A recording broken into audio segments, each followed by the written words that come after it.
Hi friends, welcome to booster of life channel. இன்றைக்கி நம்ம என்ன பார்க்க போகிறோம்னா ஒரு சிம்பிளான டிஷ் தான் பார்க்க போகிறோம். ஒரு சூப்பரான புதினா சட்னி எப்படி பண்ணுறதுன்னு. வானல் நல்லா ஹீட் ஆனப்புறம் தேவையான அளவு எண்ணெய் ஊற்றிட்டு கடலைப்பருப்பு, உளுந்து, அப்புறம் நம்ம நறுக்கி எடுத்து வச்சுருக்க பெரிய வெங்காயம், நான் வந்து 2 பெரிய வெங்காயம் சேர்த்துருக்கேன். ஒரு 4 பல்லு பூண்டு, 2 வரமிளகாய் போட்டு நல்லா வெங்காயம் கோல்டன் ப்ரௌன் கலர் வர வரைக்கும் எண்ணெயில் போட்டு நல்லா வதக்கி எடுத்துக்கோங்க.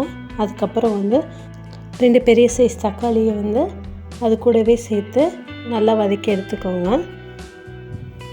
இது ஓரளவுக்கு வதங்கினப்புறம் தேவையான அளவு உப்பு சேர்த்துக்கோங்க. இந்த ஸ்டேஜில் தக்காளி கொஞ்சம் சீக்கிரமாக வதங்கிடும். அதுக்கப்புறம் நம்ம க்ளீன் பண்ணி எடுத்து வச்சுருக்க புதினாவை சேர்த்துக்கலாம். ஒரு கைப்பிடி அளவு கொத்தமல்லியை அது கூட நான் ஆட் பண்ணிக்கிட்டேன். இது நல்லா வதங்கணும் எல்லாமே. இது வந்து ஒரு ஹெல்த்தியான சட்னி வேறு. இது பெரியவங்க முதல்ல சின்னவங்க வரைக்கும் எல்லாருமே சாப்பிட்லாம். பாருங்கள், நல்லா கொஞ்சம் கொஞ்சமாக வதங்க ஆரம்பிச்சிச்சு.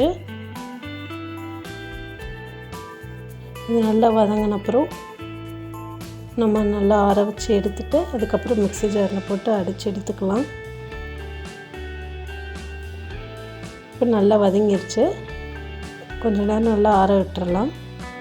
அதுக்கப்புறம் ஒரு அரை மூடி தேங்காவை இந்த மாதிரி சில்லு எடுத்து வச்சுருக்கேன் நான். அதை மிக்ஸி ஜாரில் போட்டு ஒரு அடி அடிச்சுட்டு நம்ம வதக்கி எடுத்து வச்சுருக்க புதினாவை இது கூட சேர்த்துக்கலாம். நல்லா ஒரு ஃபைன் பேஸ்ட்டாக அரைச்சி எடுத்துக்கிட்டால் போதும். ஒரு சூப்பரான புதினா சட்னி ரெடி ஆயிரும். தேவையான அளவு திக்னஸுக்கு ஏற்ற மாதிரி தண்ணி ஊற்றிக்கோங்க. அதுக்கப்புறம் சட்னியை தாளிச்சிடலாம். நல்லா எண்ணெய் காஞ்சப்புறம் கடுகு, உளுந்து பருப்பு போட்டு கொஞ்சம் கருவேப்பிலை போட்டு நம்ம அரைச்சி எடுத்து வச்சுருக்க புதினா சட்னியில் ஊற்றிடலாம். அவ்வளோதாங்க, ரொம்பவே ஈஸியான ஒரு சூப்பரான புதினா சட்னி ரெடி ஆகிடுச்சு. இது இட்லி, தோசைக்கு, சப்பாத்திக்கு எல்லாத்துக்குமே செட் ஆகும். நீங்களுமே இது மாதிரி ட்ரை பண்ணி பாருங்கள். டேஸ்ட் எப்படி இருக்குன்னு கமெண்ட் பண்ணுங்கள்.